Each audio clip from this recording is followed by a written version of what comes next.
Hi guys, sorry for the interruption. So దీనికి ఏదైతే extended version ఉందో ఇది మీకు పార్ట్ 2 కింద మీకు నార్మల్ వీడియోస్ లోపల సెక్షన్ లోపల నేను ఎట్లయితే రికార్డ్ చేసామో అట్లనే రికార్డ్ చేసి పెడుతున్నాం. దీస్ ఆర్టికల్స్ ఏదైతే మెయిన్స్ ఆర్టికల్స్ ఉన్నాయో చాలా చాలా ఇంపార్టెంట్. ఆ ముందు ప్రీవియస్గా ఏదైతే లైవ్ కరెంట్ ముందు చెప్పానో that builds up your conceptual part అనమాట. Please don't miss that. So several states have accused governors of. So governors అనేవి స్టేట్స్ని ఎట్లా ఎక్యూజ్ చేస్తున్నారు? Sitting indefinitely on bills. So governors అనే వాళ్ళు ఏం చేస్తున్నారు? Sitting on bills indefinitely. ఎందుకు? గవర్నర్ దగ్గర ఏ వీటో లేదని చెప్పాను, పాకెట్ వీటో లేదు. సో గవర్నర్ అనేవాళ్ళు ఇండెఫినెట్గా ఉంటున్నారు. Withholding assent without reasons. So assent ఇవ్వకుండా, రీజన్స్ చెప్పకుండా బిల్ని ఆపేసుకుంటారు. Next, not returning bills to the assembly. So బిల్స్కి అసెంబ్లీని వెనక్కి పంపించట్లేదు. Delaying forwarding of bills to the presidents. అలానే ప్రెసిడెంట్కి కూడా బిల్లుని తీసుకొని వెళ్ళట్లేదు అనమాట. సో దీనివల్ల ఏమవుతుంది? This led to litigation. దానివల్ల మనం ఏం చేసాం? ప్రెసిడెంట్ సాట్ టు ఏం చేశారు? ఆర్టికల్ 143 అంటే ఏంటి? అడ్వైజరీ ఒపీనియన్కి వెళ్ళారనమాట. సో డీటెయిల్డ్ కోర్ట్ రిజెక్ట్స్ ఏంటి? కోర్టు దేని రిజెక్ట్ చేసింది? డీమ్డ్ అసెంట్ రిజెక్ట్ చేసింది. దేన్ని రిజెక్ట్ చేసింది? Deemed assent and fixed deadlines. The court held that imposing a uniform judicially created deadline. So or declaring bills deemed passed if governor declares. So problem ఏంటి? ఒకవేళ governor కనుక delay చేస్తే deemed assigned కింద మనం చెప్పలేము. దానివల్ల ఏమవుతుంది? ఏం వైలేట్ అవుతుందని చెప్పాను? సపరేషన్ ఆఫ్ పవర్స్ ఏదైతే బేసిక్ స్ట్రక్చర్ డాక్ట్రైన్లో పార్ట్ ఉందో అది వైలేట్ అయ్యే ఛాన్స్ ఉందని చెప్పింది అనమాట. ఇక్కడ అదే చెప్తున్నారు చూడండి. Would usurp the constitutional functions of governor and president. ఇది దేని వైలేట్ చేస్తుందని చెప్పాను? Doctrine of separation of powers. So the bench said this would be, ఇది రాసుకోండి, antithetical to the spirit of the constitution. So ఏదైతే సుప్రీంకోర్టు ఎవరైతే 5 judge bench ఉందో ఏం చెప్పింది? ఒకవేళ టైం లైన్ లోపల బిల్లుని యాక్సెప్ట్ చేయాలి గవర్నర్. ఒకవేళ యాక్సెప్ట్ చేయకపోతే అది డీమ్డ్ అసెంట్ అవుతుంది అని చెప్తే అదేమవుతున్నట్టంట? Antithetical to the spirit of the constitution. ఏం చెప్పింది 5 judge bench? Antithetical to the spirit of the constitution. ఏదైతే మన spirit of the constitution basic structure doctrine separation of powers గురించి మాట్లాడిందో దానికి ఇదేమవుతుంది? యాంటీథెటికల్ అవుతుందని చెప్పారనమాట. Next, governors description under article 200. సో గవర్నర్కి 200 కింద పవర్స్ ఏమేమి ఉన్నాయని చెప్పాను? Give assent to the bill or reject the bill, withhold the assigned are refer the bill to the president. లేకపోతే ఇంకొకటి ఏముందన్నాను? రీకన్సిడరేషన్కి పంపించవచ్చు. బట్ అతని దగ్గర ఏం లేదని చెప్పాను గవర్నర్కి? పాకెట్ వీటో లేదు. పాకెట్ వీటో అనేది లేదు. సో జ్యుడిషియల్ లిమిటేషన్స్ ఏంటి? ఇక్కడ ఒక ఆర్టికల్ గురించి మాట్లాడాడు, ఇంపార్టెంట్ ఆర్టికల్, ఆర్టికల్ 142. ఏ ఆర్టికల్? ఇది మీ నోట్స్ లోపల రాసుకోండి. ఏ ఆర్టికల్ గురించి మాట్లాడాడు? ఆర్టికల్ 142. ఆర్టికల్ 142 ఏంటంటే supreme power to the judiciary. ఏంటి? Supreme power to the supreme court to make anything possible in India అనమాట. To pass any judgment, to enforce any order, to make anything possible అనమాట. అంత power ఉంటుంది అనమాట. Unlimited power ఉంటుంది article 142 of the supreme court అని. So దాన్ని use చేసి కూడా it cannot impose strict timelines using its power under article 142. ఏదైతే ఆర్టికల్ 142 కింద సుప్రీం కోర్టుకి సుప్రీం పవర్ ఉంటుందో దాన్ని యూజ్ చేసి కూడా టైమ్ లైన్స్ని పెట్టలేదు. It cannot create a doctrine of deemed assent. ఏ డాక్ట్రైన్ క్రియేట్ చేయలేదు? డీమ్డ్ అసెంట్ అనే డాక్ట్రైన్ని క్రియేట్ చేయలేదన్నమాట. బట్ కోర్ట్స్ మే ఇంటర్వీన్ అన్నాడు. ఏంటి? కోర్ట్స్ మే ఇంటర్వీన్ ఎప్పుడు? Only when there is prolonged or evasive inaction. Governor అనేవాడు అసలు ఏం చెప్పేద్దామా లైవ్లో?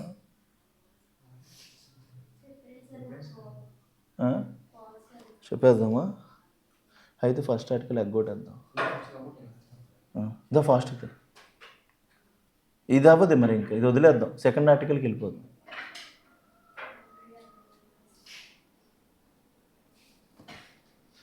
అప్పుడు నేను ఆన్ చేసేస్తా. నాకు ఇవి ఎక్కువైపోయా బాధలు. ఒరే ఒక సెకండ్,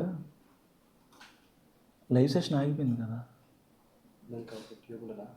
మళ్ళీ పెట్టాలి. వద్దులే, ఎక్కడే కంటిన్యూ చేసేది, ఆపేసి.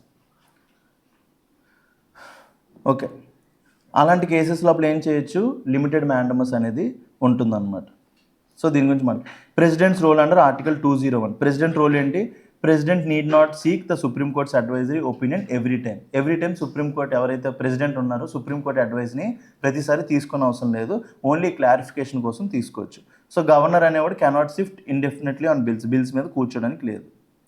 సో సిగ్నిఫికెన్స్ ఆఫ్ ది జడ్జ్మెంట్కి రండి. 4th కిందకి రండి, page number 12. Significance of the judgment. ఈ జడ్జ్మెంట్ యొక్క సిగ్నిఫికెన్స్ ఏంటని చూస్తే reinforces separation of powers. First ఏంటి సిగ్నిఫికెన్స్ ఆఫ్ జడ్జ్మెంట్ ఏంటి, దీనివల్ల ఏం పడుతుంది, సపరేషన్ ఆఫ్ పవర్స్ని రీఎన్ఫోర్స్ చేస్తుంది, అంటే జుడిషియరీ వెళ్ళి ఎగ్జిక్యూటివ్ పవర్స్ని తీసుకోకుండా చేస్తుంది. Next courts cannot take over executive decision making అనేది ఎవరి పవర్, ప్రెసిడెంట్ది గవర్నర్ది, దాన్ని కోర్ట్స్ తీసుకోలేవు. Clarifies constitution roles of governors and president. So governor president అనేవాళ్ళు బిల్స్ మీద ఫాస్ట్గా యాక్ట్ చేయాలని కాన్స్టిట్యూషన్ రూల్స్ చెప్తుంది. పర్టికులర్లీ ఆర్టికల్స్, ఏ ఆర్టికల్స్తో డీల్ చేసాం ఇవాళ, 200 దేని గురించి మాట్లాడుతుంది, veto powers of governor. 201 reserving bills for the president. 142 absolute power of supreme court. 143 presidential elections. Article 361 దేని గురించి మాట్లాడుతుందంటే exceptions to president and governor అనమాట. గవర్నర్ ప్రెసిడెంట్ అనేవాడు నాట్ ఆన్సరబుల్ టు కోర్ట్. ఇది ఒక ఆర్టికల్ 14కి ఎక్సెప్షన్స్ అనమాట. ఇంకా prevents misuse of gubernatorial office అన్నాడు. ఇక్కడ ఒక పదం వాడాడు, ఏం వాడాడు, prevents misuse of gubernatorial office. దీన్ని ఏమంటామంటే office of governor. Office of గవర్నర్కి ఇంకొక నేమ్ ఏంటి, గుబర్నటోరియల్ ఆఫీస్. ప్రాబ్లం ఏంటంటే యూపీఎస్సీ మెయిన్స్ లోపల why gubernatorial office recently seen in conflict or in issue అని అడిగాడు అనుకోండి, మీకు గుబర్నటోరియల్ ఆఫీస్ తెలియాలో తెలియకూడదు, అదేంటో. సో అప్పుడప్పుడు గవర్నర్ ఆఫీస్ అంటే ఏమంటాడు, గుబర్నటోరియల్ ఆఫీస్ అంటాడు. రాసుకోండి, governors office is also called as gubernatorial office. At least విన్నారనుకోండి మీకు గుర్తుంటుంది. By stating that indefinite inaction is unconstitutional. అలాగా కూర్చొని ఉండిపోతే బిల్ మీద అవ్వదు. సో దీని గురించి ఒక మెయిన్స్ క్వశ్చన్ వచ్చింది చూడండి. Discuss the constitutional boundaries of governors discretion under which article, 200 and 201 in the light of recent Supreme Court advisory opinion. So దేని గురించి మాట్లాడుతున్నారు, కాన్స్టిట్యూషనల్ బౌండరీస్ ఆఫ్ 200 and 201 ఎవరివి, గవర్నర్కి. How does the judgment reinforce the doctrine of separation of powers while addressing concerns of gubernatorial inaction. చూసారా ఇక్కడ పమ్ use చేశాడు question లోపల కూడా. సో సపరేషన్ ఆఫ్ పవర్స్తో మాట్లాడాడు, ఇంకొకటి ఏంటి గవర్నర్స్ ఆఫీస్ యొక్క మిస్యూజ్ గురించి కూడా మాట్లాడాడు. సో ఈ జడ్జిమెంట్ అనేది బ్యాలెన్స్ చేసిందా లేదా రెండు యాక్షన్స్ని. సో దాని గురించి క్వశ్చన్, అందరూ ఈ క్వశ్చన్ రాయండి, ఎందుకంటే మనం చాలా బాగా డిస్కస్ చేసాం కదా ఆర్టికల్. ఈ క్వశ్చన్ అట్లీస్ట్ రాయండి, నెక్స్ట్ ఇయర్ యూపీఎస్సీ మెయిన్స్ లోపల రావచ్చు నా ఎక్స్పెక్టేషన్, ఎందుకంటే ఏవైతే కరెంట్ అఫైర్స్లో ఉంటున్నా అవే అడిగేస్తున్నారు. So please use this opportunity. Next మన దగ్గర UPSC mains answer writing combo ఉంది. Interested candidates can contact this number 7893899553. ఈ నెంబర్ కాంటాక్ట్ చేయండి. నెక్స్ట్ టుడే డేట్ ఎంత, నవంబర్ చెప్పండి, నవంబర్ 21. సో దీన్ని ఏమంటామంటే వరల్డ్ ఫిషరీస్ డే. ఎవరేంటి, world fisheries day. So fisheries sector యొక్క ఇంపార్టెన్స్ గురించి, ఇండియా లోపల చేస్తున్న రిఫార్మ్స్, ప్రాబ్లమ్స్ అన్నిటి గురించి ఆర్టికల్ అనేది కాంప్రిహెన్సివ్గా డీల్ చేస్తుంది. This one article is very enough అనమాట. ఈ ఒక్క ఆర్టికల్ ఉంటే చాలు, మనకి ఇంకేం అవసరం లేదు. ఫిషరీ సెక్టర్ గురించి మీ దగ్గర అంతా ఉన్నట్టే, ఈ ఒక్క ఆర్టికల్ పెట్టుకున్నారంటే సరిపోతుంది. సో ఇవాళ ఏంటి, నవంబర్ 21 అనేది world fisheries day. Okay, article యొక్క కాంటెక్స్ట్ లోపలికి వెళ్దాం రండి. కాంటెక్స్ట్ ఏంటి, on the occasion of a day చెప్పాను, వరల్డ్ ఫిషరీస్ డే. ఎవరి డేట్ అంతా, నవంబర్ 21. ఎవరు, the food and agriculture organization of United Nations highlights India's remarkable progress in fishery sector. అంటే ఇండియా అనేది ఫిషరీ సెక్టర్లో ఏం చేసింది, రిమార్కబుల్ ప్రోగ్రెస్ చేసింది.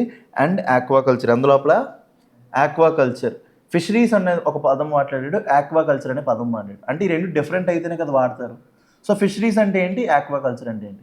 ఫిషరీస్ అంటే ఓన్లీ చేపలు, ఓన్లీ చేపలు ఏమంటాం మనం ఫిషరీస్. ఆక్వాకల్చర్ అంటే రొయ్యలు, ప్రాన్స్, స్క్విడ్స్, ఏవైతే మీరు అన్ని క్రాబ్స్ అన్నీ చూస్తారో వీటిని ఏమంటాం, ఆక్వాకల్చర్. సో ఆక్వాకల్చర్ బ్రాడరా, ఫిషరీస్ బ్రాడరా, aquaculture is broader term. So basic difference గుర్తుపెట్టుకోండి. సో ఇండియాస్ రిమార్కబుల్ ప్రోగ్రెస్ అని అందులో చెప్తున్నాడు fisheries and aquaculture, while also pointing to the major challenges. India success చేసింది, బట్ ఇండియా లోపల ఏమున్నాయి, ఛాలెంజెస్ ఉన్నాయి.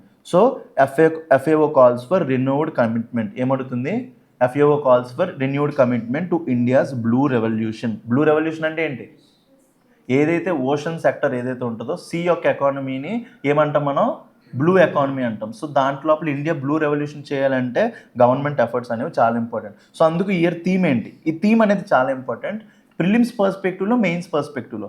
ఎందుకు థీమ్ అనేది ఏం చూపిస్తుంది, ఇండియా యొక్క ఒపీనియన్ ఆ సెక్టర్ మీద ఇండియా యొక్క ఇంపార్టెన్స్ చూపిస్తుంది కదా. సో ఇండియా యొక్క థీమ్ ఏంటి ఈ సంవత్సరం ఫిషరీస్కి, ఇండియాస్ బ్లూ ట్రాన్స్ఫర్మేషన్. ఏంటి, India's blue transformation, strengthening value addition in sea food exports. ఏం చేద్దాం అనుకుంటున్నాం మనం, ఇండియా యొక్క సీ ఫుడ్ ఎక్స్పోర్ట్స్ని ప్రమోట్ చేద్దాం అనుకుంటున్నాం. మీకు నెక్స్ట్ ఇయర్ యూపీఎస్సీ సిఎస్సీలో అడగకపోవచ్చు, సిఏపిఎఫ్స్, సిడిఎస్సి ఎగ్జామ్స్లో అడుగుతారు, what is the theme of this year's India's maritime day అంటే ఏం పెడతారు మీరు? Strengthening value addition in sea food exports. మెయిన్గా సీ ఫుడ్ ఎక్స్పోర్ట్స్ని ప్రమోట్ చేయడానికి ఇండియా అనేది చాలా బాగా ట్రై చేస్తుంది అనమాట. సో లోపలికి రండి. ఫస్ట్ డీటెయిల్డ్ అనాలిసిస్ లోపలికి వచ్చేయండి. డీటెయిల్డ్ అనాలిసిస్ పేజ్ నెంబర్ 15 వచ్చారా? Page number 15. ఈ ఆర్టికల్ని ఎవరు రాశారు చూసుకోండి. ఆర్టికల్ రిటర్న్ దాని మీదే ఉంది, డీటెయిల్డ్ అనాలిసిస్ మీదే ఉంది చూసుకోండి. తకాయు హగివారా ఎవరు రాశారు? తకాయు హగివారా. అతను ఎవరు రిప్రజెంటేటివ్?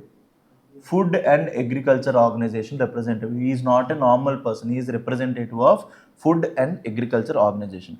ఇది రాసే ముందు మీకు ఒక ఇంపార్టెంట్ డేటా ఇస్తాను. నేను ఇచ్చిన డేటాని అలాగా ఇంకా రాసేసుకోండి. రాయండి నాతో పాటు. మిల్క్,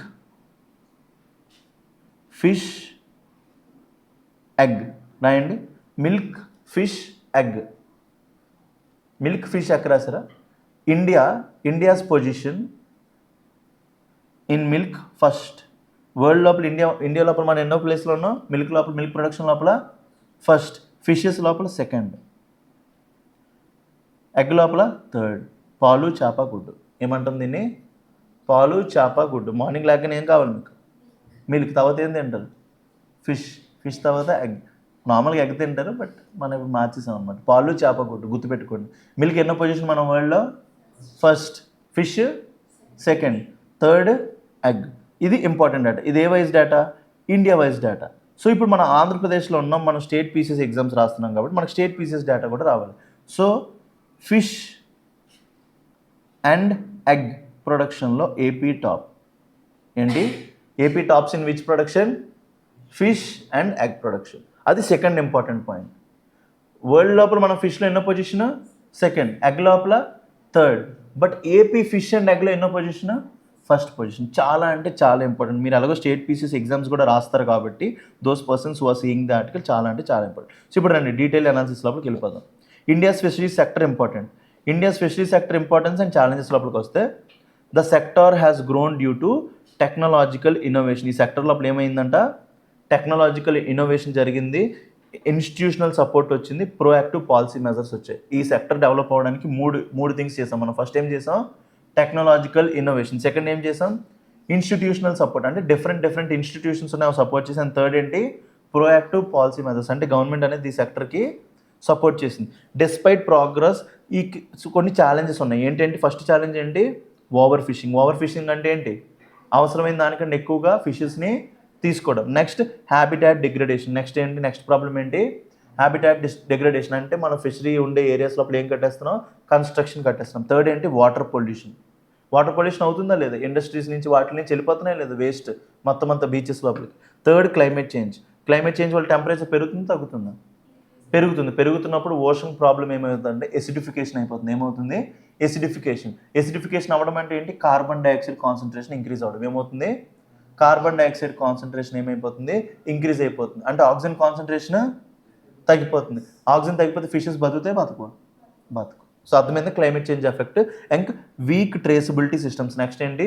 వీక్ ట్రేసబిలిటీ సిస్టమ్స్, అంటే ఎవరైతే ఫిషర్మెన్ ఉన్నారో వీళ్ళు ఒకవేళ ఆ సముద్రం లోపల ఫిషింగ్కి వెళ్ళాక ఏమవుతుంది? అది ప్రాబ్లం, చాలామంది చనిపోతున్నారు. And poor post harvest infrastructure. ఏదైతే చేపలు పట్టారో వాటి చేపలు అనేవి ఏంటి? అలా గాల్లో వదిలేస్తే బతుకుతాయా? వాటిని అందులోపల స్టోర్ చేయాలి. కోల్డ్ ఇన్ఫ్రాస్ట్రక్చర్ లోపల స్టోర్ చేయాలి. అందులోపల కోల్డ్ ఇన్ఫ్రాస్ట్రక్చర్. అంతే కదా. మీట్ కానీ ఫిషెస్ కానీ ఇవన్నీ ఏంటి? బయోడిగ్రేడబుల్. గాలికి వదిలేస్తే ఏమైపోతాయి? కుళ్ళిపోతాయి. సో అందుకోసం మన దగ్గర ఇండియా లోపల ఏం లేదు? కోల్డ్ ఇన్ఫ్రాస్ట్రక్చర్ లేదు. రాసుకోండి ఇవన్నీ ప్రాబ్లమ్స్, ఈ ఛాలెంజెస్ ఇన్ ఫిషరీ సెక్టర్ రాసుకోండి, దొరికిపోతారు. లేకపోతే ఎప్పుడైనా సరే మెయిన్స్ లోపల మీరు క్వశ్చన్ రాసేటప్పుడు challenges are very important. Challenges తెలిస్తేనే సొల్యూషన్స్ వస్తాయి. మనిషి అనేవాడు ఎప్పుడైనా ఎదగాలంటే ఫస్ట్ ఆడి లోపల ఉన్న ఏం తెలియాలి? వీక్నెస్ తెలియాలి. అలా నా వీక్నెస్ ఏంటి? స్వీట్స్. ఆప్షన్. ఓకేనా? సో రాయండి. Challenge in fishery sector first ఏంటి?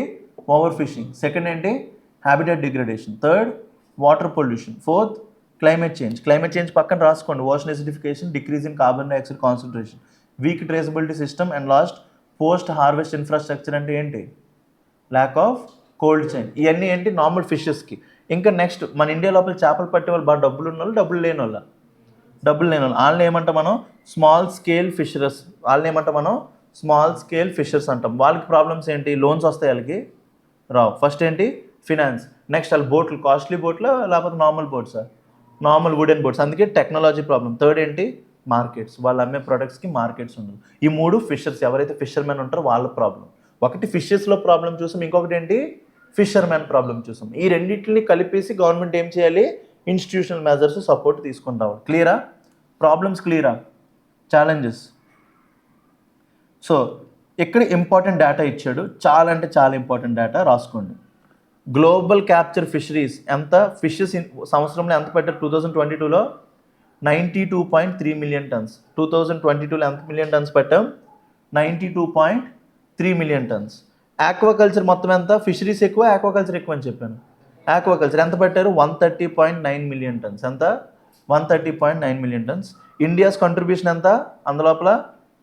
10.23 మిలియన్ టన్స్. ఎంత ఇండియా యొక్క కంట్రిబ్యూషను? 10.23 million tons. వరల్డ్ ఎన్నో పొజిషన్ చెప్పాను ఇందాకే? Second largest aquaculture producer. అదే డేటా రాశారు కదా, అదే డేటా ఉంది కదా, FAO కదా అదే కదా రాశాడు. ఇండియా ఎన్నో పొజిషన్లో ఉంది? Second largest aquaculture producer. ఓకేనా? సో కింద రండి. ఈ సెకండ్ పొజిషన్లో ఉండాలి వరల్డ్ అనడానికి ఇండియా కొన్ని చేసింది, రాయండి. This growth is driven by, ఇక్కడ కొన్ని పదాలు ఉన్నాయి చూసారా? This growth is driven by ఏంటి? Structural modernisation. ఏం చేసాం? First structural modernisation. ఈ పదాలు వాడాలి ఎగ్జామ్స్ లోపల, అందుకే మీకు మాట వస్తే చెప్తున్నాను. FAO చీఫ్ కూడా వాడారు. ఇండియా లోపల ఏం చేశారు? Structural modernization. నెక్స్ట్ ఏంటి? Technological improvement. నెక్స్ట్ ఏం చేసాం? Technological improvement. థర్డ్ ఏం చేసాం? Infrastructure development. థర్డ్ ఏంటి? Infrastructure development. వీళ్ళ గురించి కోడ్స్ అవి కట్టాం. Infrastructure development. And fourth thing, strong institutional support. And last thing, strong institutional support. ఇవన్నీ కూడా ఏం చేశారు? గ్రోత్ అనేది దీంతో డ్రివెన్ అయింది. సో సపోర్టింగ్ ఏజెన్సీస్, ఈ ఏజెన్సీస్ అనేవి చాలా ఇంపార్టెంట్. ఏజెన్సీస్ గురించి మీరు రాయాలి ఎగ్జామ్ లోపల రాసినప్పుడు. ఇన్స్టిట్యూషనల్ సపోర్ట్ ఉంది కదా, స్ట్రాంగ్ ఇన్స్టిట్యూషనల్ సపోర్ట్ దగ్గర ఈ 3 ఏజెన్సీస్ రాసుకోండి. Indian council of agriculture research fisheries institute. First institute పేరేంటి? Indian council of agriculture research fisheries institute. Second, marine products export development authority. Second దాని పేరు ఏంటి? Marine products export development authority. ఈ body గురించి extra data చెప్పాలి. ఇది ministry of commerce and industry కింద ఉంటుంది. ఎవరి కింద ఉంటుంది? Ministry of commerce and industry. ఇది ఏం చేస్తుంది అంటే ఎక్స్పోర్ట్స్కి హెల్ప్ చేస్తుంది. దేనికి హెల్ప్ చేస్తుంది? ఎక్స్పోర్ట్స్. ఈ సంవత్సరం యొక్క థీమ్ ఏంటి? ఫిషరీస్ యొక్క ఎక్స్పోర్ట్స్ పెంచాలనే కదా. సో దాంట్లో లోపల ఎవరి యొక్క రోల్ మేజర్ ఉండబోతుంది? Marine products export development authority యొక్క రోల్ అనేది ఎక్కువ ఉండబోతుంది. నెక్స్ట్ ఇయర్ ప్రిలిమ్స్ లోపల క్వశ్చన్ రావచ్చు. ఎంపేడా ఎవరి కింద ఉంటుంది? Ministry of commerce and industry. మీరేమన్నా రాసేస్తారు ఎగ్జామ్ లోపల? మినిస్ట్రీ ఆఫ్ ఫిషరీస్ అని పెట్టేస్తారు. ఆ నెక్స్ట్ ఇయర్ ప్రిలిమ్స్కి రెడీ అయిపోతారు. నెక్స్ట్ ఏంటి? National fisheries development board. Next ఏంటి? National fisheries development board. ఈ 3 ఇన్స్టిట్యూట్స్ కూడా సపోర్ట్ చేయబోతున్నాయి. నెక్స్ట్ చూడండి, ఇక్కడ ఇంపార్టెంట్ స్కీమ్ గురించి మాట్లాడాడు. పబ్లిక్ ప్రైవేట్ ట్రాన్స్ఫర్మేషన్ అనేసి, public private sector transformation. Next రండి, పబ్లిక్ ప్రైవేట్ సెక్టర్ ట్రాన్స్ఫర్మేషన్ లోపల పబ్లిక్ సెక్టర్ లోపల ఒక ఇంపార్టెంట్ స్కీమ్ వచ్చింది. దాని పేరు ఏంటంటే ప్రధానమంత్రి మత్స్య సంపద యోజన. స్కీమ్ పేరు ఏంటి? పబ్లిక్ సపోర్ట్ లోపల ఇంపార్టెంట్ స్కీమ్ ఏంటి? ప్రధానమంత్రి మత్స్య సంపద యోజన. అంటే దాంట్లో లోపల ఏంటి మెయిన్గా దేని మీద ఫోకస్ చేశారు ఇండియా లోపల?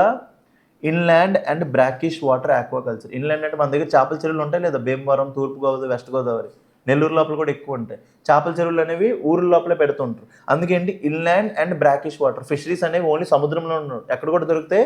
ఇన్లాండ్ కూడా దొరుకుతాయి అనమాట. సో ఎంఫసిస్ ఆన్ మత్స్య సంపద యోజన దేని మీద ఎంఫసిస్ చేస్తుంది?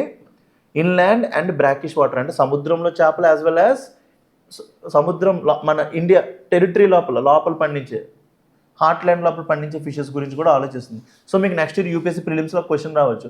ప్రధానమంత్రి Matsya Sampada Yojana only focuses on ocean fishes or ఏంటి సీ ఫిషెస్ అంటే స్టేట్మెంట్ రైట్ అవుతుంది, రాంగ్ అవుతుంది? రాంగ్. ఎందుకు? ప్రధానమంత్రి మత్స్య సంపద యోజన దేని మీద ఫోకస్ చేస్తుంది? Inland fisheries. మన ఏపీ వాళ్ళకి బాగా అర్థమవుతుంది, ఎందుకంటే తూర్పుగోదావరి, వెస్ట్ గోదావరి, భీమవరం ఇవన్నీ కూడా చేపల చెరువులు ఫేమస్. నెక్స్ట్ ఏంటి? Focus on safety, digitisation, credit access and resilience. ఇవన్నీ కూడా ప్రధానమంత్రి మత్స్య సంపద యోజన చేసింది. నెక్స్ట్ ప్రైవేట్ సెక్టర్ ఏం చేసింది? Increased investment in technology. ఇప్పుడు ప్రైవేట్ వాళ్ళు కూడా ఏం చేస్తున్నారు? టెక్నాలజీ లోపల ఎఫిషియన్సీ మీద ఇన్వెస్ట్ చేస్తున్నారు. Increased investment in technology and efficiency, enhanced exports and value chain improvements. ఇవన్నీ ప్రైవేట్ సెక్టర్ చేస్తున్నారు. కీ గవర్నమెంట్ రిఫార్మ్స్ చూడండి. Key government reforms next year UPSC లోపల మీ పాయింట్స్ని రాస్తారంటే ఫిషరీ సెక్టర్ లోపల మీ ఆన్సర్ అనేది ఇంకేం లేదు. నెక్స్ట్ అండి the key government reforms. So government కొన్ని రిఫార్మ్స్ చేసింది రండి. సో ఫస్ట్ ఏంటి వెజల్ ట్రాన్స్పాండర్స్ ఫర్ సేఫ్టీ. ఏంటి ఫస్ట్ది ఏంటి vessel transponders for safety. Vessel transponders for safety అంటే ఏంటి మన ఏవైతే షిప్స్ వెళ్తాయో చిన్న షిప్స్ చిన్న ఫిషర్మెన్ వెళ్తారో వాళ్ళకి ఏం పెట్టాం మనం ట్రాన్స్పాండర్స్ జీపీఎస్ ట్రాకింగ్ అనమాట. వాళ్ళకి ఎప్పుడైనా తుఫాన్లు వచ్చినా ఏమొచ్చినా సరే వాళ్ళని కాపాడడానికి ఏంటి vessel transponders for safety. Next ఒకవేళ ఏదైనా తుఫానో పెద్ద వర్షం పడకపోతే వాళ్ళకి ఏం వెళ్తుంది ఫస్ట్ వార్నింగ్ వెళ్తుంది. అందుకే వాళ్ళ షిప్స్ లోపల ఏం పెట్టాం ఇప్పుడు వెజల్ ట్రాన్స్పాండర్స్ పెట్టాం. నెక్స్ట్ ఏంటి digital tools and credit inclusion. వాళ్ళ ఫిషర్మెన్కి ప్రాబ్లం ఏం చెప్పాను ఫినాన్స్ ప్రాబ్లం అన్నాను కదా, అందుకోసం వాళ్ళకి ఏం చేసాం కిసాన్ క్రెడిట్ కార్డ్ ఇచ్చాం. ఏమి ఇచ్చాం వాళ్ళకి Kisan credit card. Kisan credit card లోపల ఫిషర్మెన్కి ఏమొస్తుంది లోన్ వస్తుంది. ఏమొస్తుంది లోన్ వస్తుంది. థర్డ్ ఏంటి మత్స్య సేవా కేంద్రాస్. థర్డ్ ఏంటి మత్స్య సేవా కేంద్రాస్. ఇది ఎగ్జాంపుల్ దేంతో కంపేర్ చేయొచ్చు రైతు భరోసా కేంద్రాస్. ఆర్బీకేస్ తెలుసు కదా మీ అందరికీ. రైతు భరోసా కేంద్రాలు ఏం చేస్తారు ఫార్మర్స్కి హెల్ప్ చేస్తారు. అలాగే ఫిషర్మెన్ కోసం ఏం పెట్టారు మత్స్య సేవా కేంద్రాస్. ఏం పెట్టారు మత్స్య సేవా కేంద్రాస్ ఫర్ ఇంటిగ్రేటెడ్ సపోర్ట్. ఇంకొకటి ఏంటి climate resilient coastal fisherman village programme. Next ఏంటి climate resilient coastal fisherman village programme. ఎవరైతే కోస్ట్ దగ్గర ఫిషర్మ్యాన్ ఉంటారో వాళ్ళకి తుఫాన్ల ద్వారా వీటి ద్వారా ఎఫెక్ట్ అవ్వకుండా వాళ్ళకి ఒక ప్రోగ్రామ్ తీసుకొచ్చాం. ఏంటి climate resilient coastal fisherman village program. ఇవన్నీ ఎవరి యొక్క రిఫార్మ్స్ ఇండియా యొక్క రిఫార్మ్స్ ఎఫ్ఏఓ ఇండియా యొక్క రిఫార్మ్స్. సో ఇప్పుడు ఎఫ్ఏఓ కూడా కొంచెం సపోర్ట్ చేసి ఉంటుంది కదా. ఆర్టికల్ ఎవరు రాశారు ఎఫ్ఏఓ రాసింది. సో ఎఫ్ఏఓ ఏమేమి హెల్ప్ చేసిందో చూడండి. ఫస్ట్ ఏం చేసిందంటే ఎఫ్ఏఓ హెల్ప్ పాలసీ స్ట్రెంథనింగ్ చేసింది. ఇండియాకి ఏం హెల్ప్ చేసింది policy strengthening institutional capacity sustainable initiatives post harvest management technology adoption. Same మీద రాసిన పాయింట్స్ కాబట్టి రాయని అవసరం లేదు. బట్ మేజర్ ఎఫ్ఏఓ ప్రోగ్రామ్స్ కింద ఉన్నాయి చూడండి major FAO programmes. So FAO fishery sector గురించి ఏమేమి హెల్ప్ చేసింది. ఎందుకంటే మీ ఆన్సర్ అనేది ఇంటర్నేషనల్ డైమెన్షన్ యాడ్ అయినప్పుడు మీ ఆన్సర్ అనేది ఏమవుతుంది ఎలివేట్ అవుతుంది. సో ఎఫ్ఏఓ చేసిన ఫస్ట్ ప్రోగ్రామ్ పేరేంటి Bay of Bengal large marine ecosystem programme. ఏంటి ఎఫ్ఏఓ యొక్క ప్రోగ్రామ్ ఏంటి Bay of Bengal large marine ecosystem programme. Next year prelims లోపల డైరెక్ట్ క్వశ్చన్ రావచ్చు.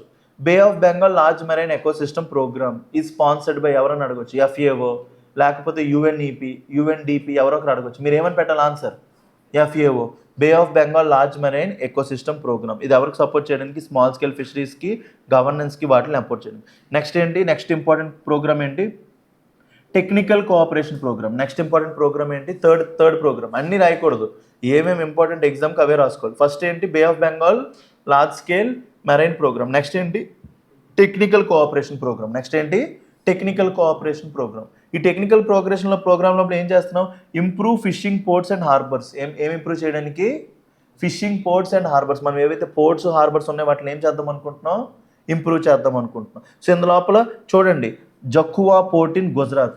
దీని గురించి గుజరాత్ లోపల ఒక పోర్ట్ని డెవలప్ చేసింది ఎఫ్ఏఓ పేరేంటది జక్కువా.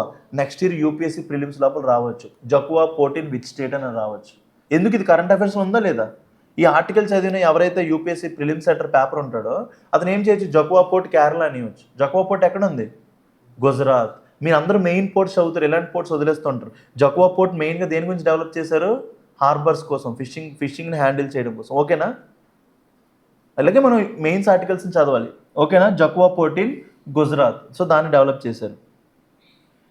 సో నెక్స్ట్ ఇలాగొస్తే focus on sustainability. Next India future అనేది దేని మీద డిపెండ్ ఉంటుంది ఎఫ్కి రండి F point focus on sustainability. Next future లోపల ఏం చేయాలి ఇండియా ఫ్యూచర్ లోపల ఏం చేయాలంటే India's future in fisheries depends on strong sustainability measures. ఏం చేయాలి ఇండియా ఫ్యూచర్ దేని మీద డిపెండ్ అవుతుంది స్ట్రాంగ్ సస్టైనబిలిటీ మెజర్స్. అంటే ఫిషర్స్ని ఎక్కువగా మనం ఎక్స్ప్లాయిట్ చేయకూడదు. దాని గురించి చేసి రాయండి ఇవన్నీ రాయండి. ఇండియాస్ ఫ్యూచర్ ప్రోగ్రామ్ అని రాయండి.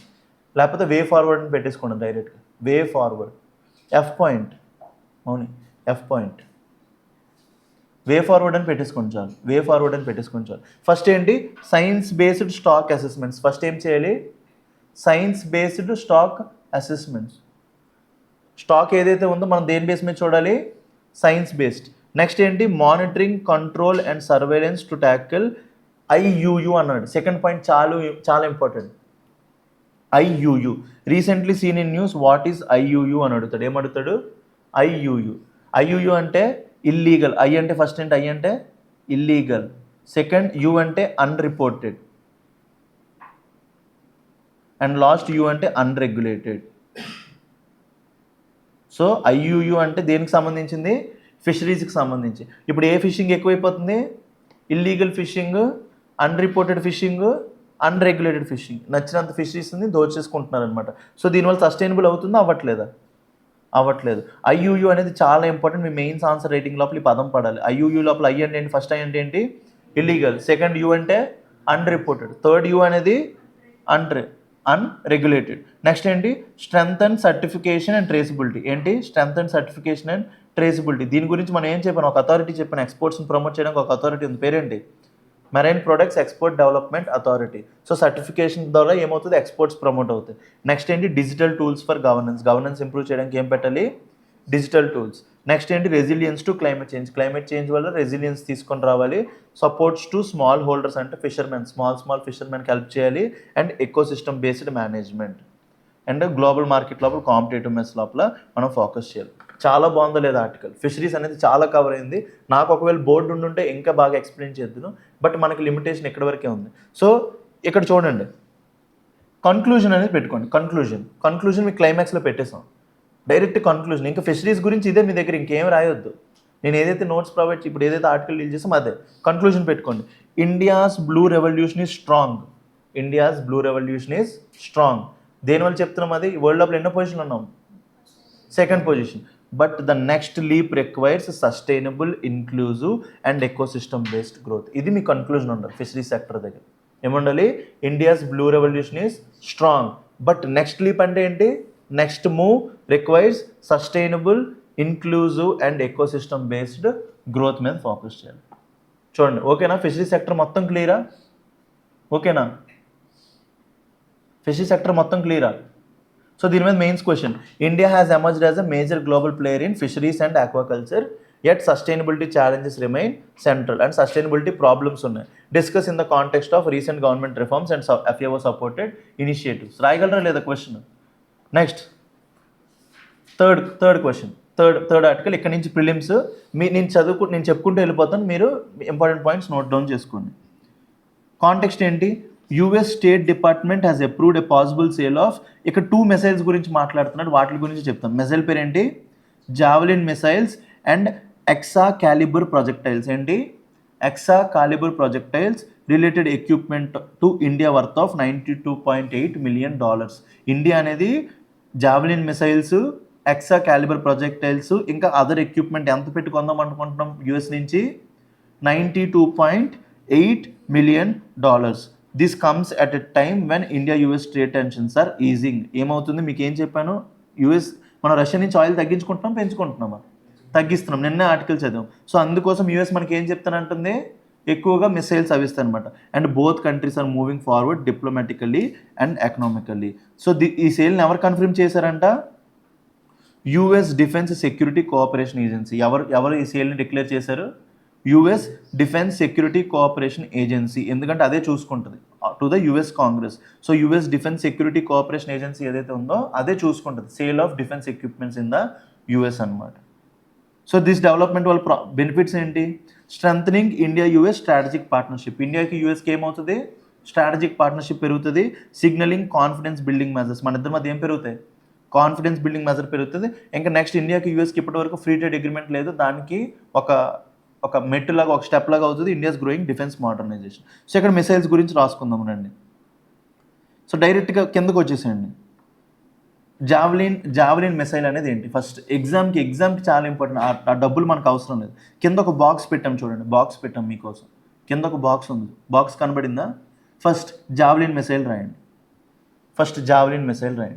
జావలిన్ అనేది ఏంటి? ఒక anti tank guided missile. Javelin అనేది ఏంటి? Anti tank guided missile. So javelin లోపల ఎవరు తోపు? మన ఇండియా లోపల నీరజ్ చోప్రా. అతను ఏం వేస్తాడు? జావలిన్. అలాంటి జావలిన్ మిసైల్ మనం ఎక్కడి నుంచి తెచ్చుకుంటున్నాం? యూఎస్ నుంచి. దేన్ని అటాక్ చేయడానికి? ట్యాంక్స్. మీకు ఆర్మర్స్ తెలుసా? పెద్ద పెద్ద ప్యాంజర్స్ లాంటివి ఉంటాయి, పెద్ద పెద్ద గన్లు వేసుకొని కొడుతూ ఉంటాయి. వాటిని ఎనిమీస్ యొక్క అలాంటి ప్యాంజర్స్ని అటాక్ చేసే మిసైల్ని ఏమంటాం మనం? జావలిన్. ఈ ఒక్క మిసైల్ వెళ్ళి ఆ ట్యాంక్ని లేపేస్తుంది. అందుకే javelin recently seen in news. What అంటే ఏంటి? It's a anti tank guided missile. ఏంటి దాన్ని ఏమంటాం? Anti tank guided missile. Next man portable అన్నాడు. ఏమన్నాడు? Man portable. మీరు సల్మాన్ ఖాన్ సినిమాస్ చూస్తారా? భుజం మీద మిసైల్ పెట్టి సిసిరిస్తుంటాడు, మిసైల్ లాంచ్ చేసేస్తాడు. సో జావెలిన్ అనేది ఏంటి, డిఫెన్స్ పర్సనల్ డైరెక్ట్గా భుజం మీద పెట్టుకొని లాంచ్ చేసేవచ్చు. అందుకే దాన్ని ఏమన్నారు, man portable fire and forget. ఒకసారి లాంచ్ చేసిన డైరెక్ట్గా వెళ్ళే టార్గెట్ని హిట్ చేసేది. అందుకే దాన్ని ఏమంటాం, fire and forget weapon system design to destroy. దేని డిస్ట్రాయ్ చేయడానికి, ట్యాంక్స్ అండ్ ఆర్మర్డ్ వెహికల్స్, ఏవైతే పెద్ద పెద్ద డిఫెన్స్ ఎక్విప్మెంట్స్ ఉంటాయి కదా వాటిని డిస్ట్రాయ్ చేయడానికి. జావెలిన్ మిసైల్ క్లియరా? జావెలిన్ అనేది ఏంటి, ఒక anti tank guided missile. So అది man portable fire and forget principle మీద ఉంటుంది. నెక్స్ట్ ఏంటి, ఎక్సా క్యాలిబర్. నెక్స్ట్ ఏంటి, ఎక్స్కాలిబర్. ఏంటి, ఎక్స్కాలిబర్ అదేంటి, జీపీఎస్ గైడెడ్. అది దేంతో గైడ్ అవుతుందంట, GPS guided inertial navigation system. అది ఏంటంటే అది inertial navigation system which gives very high accuracy. అంటే ఇప్పుడు నేను ఏం చేస్తానంటే డైరెక్ట్గా సిద్ధుకి టార్గెట్ పెడతాను. సిద్ధు అనేవాడి దగ్గర ఏముంటుంది, వాడి జీపీఎస్కి నా మిసైల్కి లొకేషన్ సెర్చ్ చేసిస్తే వాడు మూవ్ అవుతుంటే తిని కూడా ఏమవుతుంది, మూవ్ అయిపోతే వెళ్ళి కొట్టేస్తుంది అనమాట. Much more precise than the unguided artillery shells. డైరెక్ట్గా అన్గైడెడ్ కంటే గైడెడ్ అయితే బెస్ట్ కదా, కరెక్ట్ టార్గెట్ నేను కొడుతుంది. సో ఎక్సాకాలిబర్ అనేది ఏంటి, GPS guided missile. So it allows for first round effects. దేన్ని అలౌ చేస్తుందంట, ఫస్ట్ రౌండ్ ఎఫెక్ట్స్. అంటే నేను మిమ్మల్ని వచ్చి కొడదాం అన్నప్పుడు ఇలాంటివి చాలా బెస్ట్. అంటే వారు నేను స్టార్ట్ చేయొచ్చు లేదా మీరు స్టార్ట్ చేయొచ్చు. నేనే స్టార్ట్ చేద్దాం అనుకున్నప్పుడు డైరెక్ట్గా అటాక్ నేను కొట్టాలా మీరు కొట్టాలా, నేను స్టార్ట్ చేద్దాం అన్నప్పుడు ప్రిసైజ్గా ఉండాలి కదా అటాక్. అలాంటప్పుడు ఈ మెసేజ్ హెల్ప్ అవుతుందా లేదా, Excalibur hitting the target accurately with very first shell and reduces collateral. And third thing ఏంటి చెప్పారు, improved platform integration kit. Third period ఏంటి, improved platform integration kit. So ఏంటంటే మనం ఏవైతే పెద్ద పెద్ద ట్యాంకులు ఉంటాయి కదా వాటి మీద గన్నులు పెడతారు కదా, అందులోపల ఇంపార్టెంట్ గన్ పేరు ఏంటంటే హోవిట్జర్ గన్. హోవిట్జర్ కింద ఉంది చూడండి, అందులోనే this is a kit that helps integrate first control systems with artillery platform. పేరేంటి, హోవిట్జర్. ఏంటి గన్ పేరేంటి, హోవిట్జర్. ట్యాంకర్ మీద ఎక్కి గన్లతో కాల్చుతుంటారు కదా, ట్యాంకర్ మీద ఎక్కి గన్లతో కాలుస్తుంటారు చూసారు, కేజీఎఫ్ మూవీ అవన్నీ ఉంటాయి. సో దాన్ని ఏమంటారు, హోవిట్జర్ అంటారు. దాన్ని ఏమంటారు, howitzer. Ensuring that Excalibur shell and the gun talk correctly. ఈ రెండు కలిపి ఏం చేస్తే ఒకటి ట్యాంక్ మీద నుంచి అటాక్, ఇంకొకటి మిసైల్స్తో అటాక్ అనేది గట్టిగా ఉంటుంది అనమాట. సో ఇందులోపల డిఫరెంట్ ఐటమ్స్ కూడా ఉన్నాయి. Portable electronic fire control systems, primers and propellant charges, ఇవన్నీ కూడా మనకు అవసరం లేదు. సో స్ట్రాటజిక్ రిలేషన్స్ యుఎస్ ప్రకారం ఏంటిది, కిందకి రండి, page number 24. The sale supports US foreign policy and national security objectives. So ఇండియాకి మిసైల్స్ ఎక్స్కాలిబర్ మిషన్, ఇంకొకటి ఏంటి జావెలిన్ మిసైల్ అనేది ఇండియాకి అమ్మడం యూఎస్కి చాలా ఇంపార్టెంట్. ఇంకొకటి it strengthens the security of major defence partner. 2016 లోపల ఇండియా అనేది యూఎస్కి మేజర్ డిఫెన్స్ పార్ట్నర్ అని చెప్పామన్నమాట. సో అలాంటప్పుడు మనకి మిసైల్స్ ఇవ్వడం అనేది దాన్ని ఇండియాకి ఏం benefit, it is an important force for political stability. మనం పాకిస్తాన్ మీద వీళ్ళ మీద అటాక్ చేయడానికి మన బెస్ట్ బాగుంటుంది, ఏ పార్ట్నర్ ఆఫ్ పీస్, ఇవన్నీ కూడా హెల్ప్ అవుతుంది. క్లియరా, కింద ఇవన్నీ అవసరం లేదు, అదంతా సోది. మీకు ఎలా ఎగ్జామ్లో ఏంటి ఎగ్జామ్ ఇంపార్టెంట్ అది కావాలి. ప్రిలిమ్స్ క్వశ్చన్కి వచ్చేయండి. Prelims question with reference to recent defense development between India and US, consider the following statement. First, the UN's Defense Security Cooperation Agency is responsible for notifying the US Congress about the foreign military sales. అవునా కాదా, ఇప్పుడే చదివాం. US Defense Security Cooperation Agency అనేది US కాంగ్రెస్కి చెప్పిందన్నాం. Second, Excalibur projectile strikes approved for India intended to improve first strike accuracy. మనం first attack చేయడానికి Excalibur mission అనేది చాలా హెల్ప్ అవుతుంది. Next, the recent Javelin missile package cleared for India includes command launch units in addition to missile rounds. So all the three statements are right అనమాట. So next, APSC group 2 course ఉంది. ఎవరెవరైతే interested candidates ఉన్నారో both English medium and Telugu medium can take the course. You can contact this number 7893899553. ఈ number contact చేయండి. Next, fourth article చాలా అంటే చాలా important.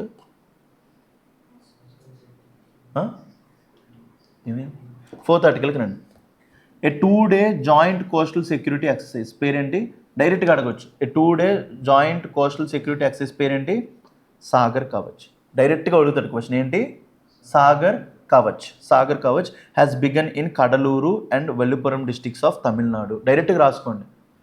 Sagar Kavach ఎక్కడ జరిగిందంట, కడలూరు అండ్ వల్లిపురం. ఏ స్టేట్ లోపల ఉంటాయి ఇవి, తమిళనాడు. విల్లుపురం అండ్ కడలూరు లోపల ఈ టూ డిస్ట్రిక్ట్స్ లోపల సాగర్ కవచ్ అనే ఎక్సర్సైజ్ జరిగింది. ఏమనొచ్చాడు, సాగర్ కవచ్ ఇండియాకి యూఎస్ఏకి జరిగింది, ఇండియాకి ఫ్రాన్స్ అనవచ్చు. బట్ సాగర్ కవచ్ ఎక్కడ జరిగింది? Cuddalore and Villupuram districts of Tamil Nadu. So ఎవరెవరు ఇందులో ఇంక్లూడ్ అయ్యి ఉన్నారు చూడండి. చాలా అంటే చాలా important. This drill AIIMS to assess the preparedness and alertness of all stake holders involved in coastal security. వేరే కంట్రీస్తో ఎక్సైజ్ కాదు, ఈ ఎక్సైజ్ అనేది ఎవరి మధ్య? ఇంటర్ డిపార్ట్మెంట్స్ మధ్య. ఎవరెవరు? ఫస్ట్ డిపార్ట్మెంట్ పేరు ఏంటి? Indian coast guard. సాగర్ కవచ్లో ఎవరెవరు ఇన్వాల్వ్ అయ్యారు? Indian coast guard. నెక్స్ట్ ఎవరు? Indian navy. Third Tamil Nadu police. Fourth coastal security group. 5 district police and other relevant agency. ఎక్కడైనా సరే ఎక్కడైనా ఫారెన్ ఏజెన్సీ ఉందా? లేదు. సో సాగర్ కవచ్ అనేది ఎవరెవరికి మధ్య ఎక్సైజ్ చెప్పండి? ఇండియా అండ్ ఇండియా లోపల ఉండే ఎవరెవరైతే కోస్ట్ గార్డ్ వీళ్ళందరూ ఉంటారో, వీళ్ళు కోస్ట్ని ఎవరెవరైతే ప్రొటెక్ట్ చేస్తున్నారో వీళ్ళందరి మధ్య ఇంటరాపరబుల్ ఎక్సైజ్. సాగర్ కవచ్ అనేది వేరే కంట్రీస్తో చేసే ఎక్సైజ్ కాదు. సో మీకు ఏమనొచ్చు? సాగర్ కవచ్ యూఎస్తో జరిగింది, ఫ్రాన్స్తో జరిగింది, రష్యాతో జరిగింది అంటారు. ఎవరితో జరిగింది? ఎవరితోనే జరగదు. ఇండియా లోపల ఉన్న వాళ్ళ ఏజెన్సీస్ మధ్య జరిగింది. ఓకేనా? The objectives of Sagar Kavach యొక్క ఆబ్జెక్టివ్స్ అని జస్ట్ చూసుకోండి చాలు. Test the preparedness of coastal security agencies, enhance coordination, ఈ స్టేక్ హోల్డర్స్ మధ్య కోఆర్డినేషన్ పెంచడానికి, స్ట్రెంగ్తన్ సర్వేలెన్స్, ఏవైతే కోస్ట్ గార్డ్ ఉన్న సర్వేలెన్స్ పెంచడానికి, improve sensitivity among fishermen and coastal communities, and last deter and counter intrusion, smuggling and sabotage, smuggling అన్నింటిని కూడా ఆపడానికి అనమాట. So major components of the exercise ఏంటి? ఫస్ట్ కాంపోనెంట్ ఏంటి? Deployment of police teams. First ఏం పెట్టాం? Police teams పెట్టాం. Next ఏంటి? ఇంటర్సెప్షన్ డ్రిల్స్ పెట్టాం. నెక్స్ట్ ఏం పెట్టాం? Interception drills, interceptions of intrusions, detections of sabotage materials అన్నీ కూడా ఉంటాయి. థర్డ్ ఏంటి? Coastal patrolling. థర్డ్ ఏంటి? కోస్టల్ ప్యాట్రోలింగ్ అంటే కోస్ట్ని చెక్ చేయడం అనమాట, ఎవరెవరు వస్తున్నారో లేదా. Carried out sea patrolling on patrol boats, checked fishing vessels at sea అన్నీ కూడా చేశారు. అండ్ లాస్ట్ ఏంటి? Participation of red force team. ఏం పార్టిసిపేట్ చేసిందంట? Red force teams. Red force teams అంటే ఏంటి? ద ఎక్సైజ్ ఇంక్లూడెడ్ సిమల్టేనియస్ కాంపోనెంట్స్ ఏంటి? 5 members from red force team, security personal acted as అగ్రెసర్స్. వాళ్ళే అటాక్ చేయడానికి వచ్చారు కావాలని. అటాక్ చేస్తే మీరు ఎలా రెస్పాండ్ అవుతారో చూడడానికి. దాన్ని ఏమన్నారు ఎక్సైజ్ లోపల? Red force team. So they were deployed in ఎక్కడ డిప్లాయ్ చేశారంట? తాజాగూడ దగ్గర చేశారు. అండ్ లాస్ట్ ఏంటి? Vital installations. ప్రిలిమ్స్ క్వశ్చన్కి రండి. With reference to coastal security exercise Sagar Kavach consider the following statement. It's a 3 days exercise అంట. ఎన్ని డేస్ ఎక్సైజ్ అది? It's a 2 days exercise. చూడండి, అప్పుడప్పుడు ఇలా కూడా క్వశ్చన్లు పడతాయి, ఏం చేయలేము. అందుకే యూపీఎస్సీ మీరు ఎందుకు ఈ క్వశ్చన్ ఇప్పించానంటే, యూపీఎస్సీ ఎప్పుడు డేట్లు నెంబర్లు మీరు గుర్తుపెట్టుకోవాలని కోరుకోడు. సో అలాంటి స్టేట్మెంట్స్ ఎప్పుడు కూడా ఏమైతే రాంగ్ అవుతాయి. సో సాగర్ కవచ్ ఎన్ని రోజులు ఎక్సైజ్? 2 days excise. అది గుర్తుపెట్టుకోమని కాదు, ఇలా అంత డేటా మనకు అవసరం లేదు. అలాంటి డేటా ఇచ్చినప్పుడు యూపీఎస్సీకి కూడా తెలుసు అది మనం గుర్తుపెట్టుకోలేము, అది రాంగ్ అని తెలుసు. ఓకేనా? సో సాగర్ కవచ్ అనేది 2 days ఎక్సైజ్ కాబట్టి ఫస్ట్ పోయింది. Second statement, the exercise in the article was conducted in the districts of Kadaluru and Villupuram. Okay na? Sagar Kavach. Third, Red Force team participated in the drill by acting as aggressors. Red Force team ఏం చేసింది? అగ్రెసర్స్ కింద acting చేసింది అనమాట. నిజంగా ఒకవేళ threat వస్తే మీరు ఎలా యాక్ట్ అవుతారండి. సో వాళ్ళు ఏమన్నా మనం రెడ్ ఫోర్స్ టీమ్ అన్నాం. Second statement and third statement right, first statement wrong. How many of the above statements are correct? Only 1, only 2, all 3, none? Only 2. Answer ఏమవుతుంది? B. Next article, Ajit Doval ఎవరు? మన ఇండియాకి national security advisor. So అతను ఏం చేశారు? Colombo security conclave. ఏం పెట్టాం? Colombo security conclave అనేది జరిగిందనమాట, ఢిల్లీ లోపల అయింది. చాలా అంటే చాలా ఇంపార్టెంట్ ఈ ఆర్టికల్. నేను నెక్స్ట్ ప్రిలిమ్స్కి పర్సనల్గా ఎక్స్పెక్ట్ చేస్తున్నాను. ఇందు లోపల ఉండే డేటా అంటే చాలా ఇంపార్టెంట్. ప్లీజ్ కాంటెక్స్ట్ చూసుకోండి. The 7th national security advisor level meeting of Colombo security conclave. So Colombo security conclave ఉంది, national security advisor level meeting ఉంది. ఈ రెండు డిఫరెన్స్ అనమాట. కొలంబో సెక్యూరిటీ కాన్క్లేవ్ అనేది పెద్ద బాడీ, అందులోపల అయ్యే ఎక్సర్సైజ్ పేరు ఏంటి? National security advisor level meeting. So ఆ యొక్క 7th మీటింగ్ ఎక్కడ జరిగింది?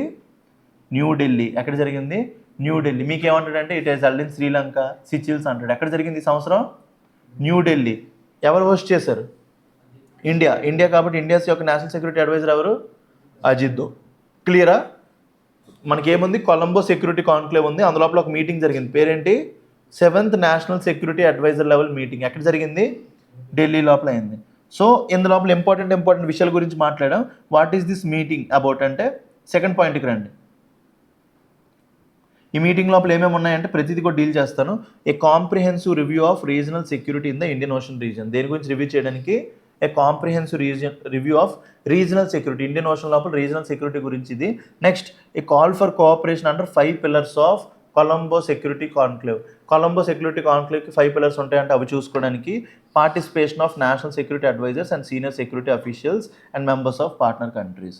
సో కిందకి వెళ్తే key provisions, Colombo security conclave లోపల 5 identified pillars, 5 pillars of Colombo security conclave.